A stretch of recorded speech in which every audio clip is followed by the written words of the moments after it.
Do we continue to state the obvious?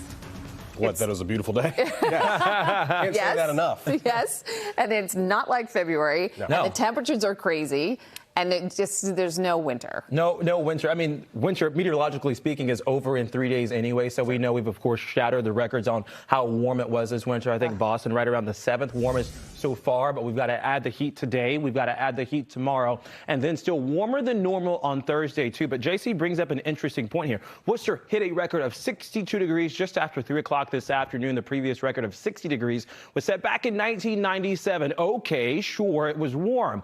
It was almost 25 to 30 degrees warmer than normal. And we can actually see the fingerprints of climate change on today's heat up and down the New England coastline here. Boston, your warmth today was almost 2 to 2.5 times more likely because of human-caused climate change. In central Massachusetts, it was on the order of 1 to 2 times more likely cause because of climate change. That's not just today's highs. Check out the lows. At the lowest point or the coolest point throughout the day when your body is to cool down with some conventional methods, for example, AC if you have that, although we are New England.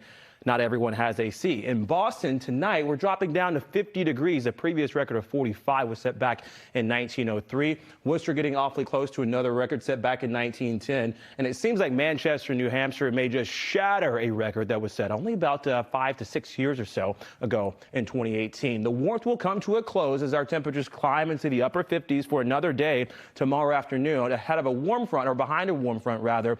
And then here comes our cold front sweeping on through, dropping us down from the upper 50s to the upper 20s in just a matter of 12 hours or less. So here's some of the showers associated with our warm front that we'll see tonight. And then tomorrow afternoon, a quick moving cold front comes in. It's very sharp. You can actually make out some of the showers associated with that. And yes, there will be snow showers, too. We think very minimal late Wednesday night and into Thursday morning. As the rainfall pushes in tonight, it's steady and heavy at times from Cape Ann through the New Hampshire seacoast all the way down to the south coast at about 3 o'clock in the morning. Another round comes through at 7 o'clock, and then a quick lull in the energy, 11 o'clock in the morning. This is now the transition from the first phase of that warm front to the cold front then coming in from the west and southwest. Ultimately, though, we start to see more showers erupt in the afternoon time frame and the evening as well through much of the day tomorrow. And here it goes.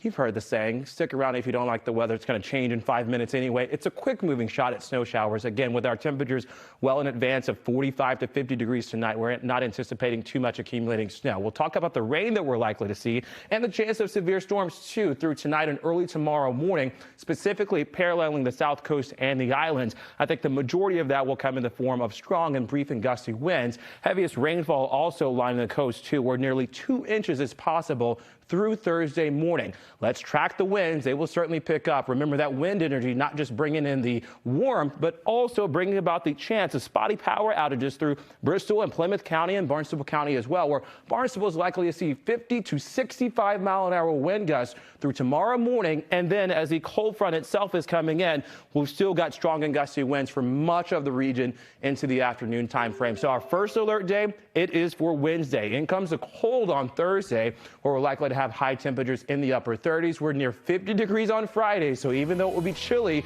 for about a day to day and a half, the milder spring-like air greets us for the first few days of March. It's a quick break here on NBC 10 Boston. Corey and JC are back after this.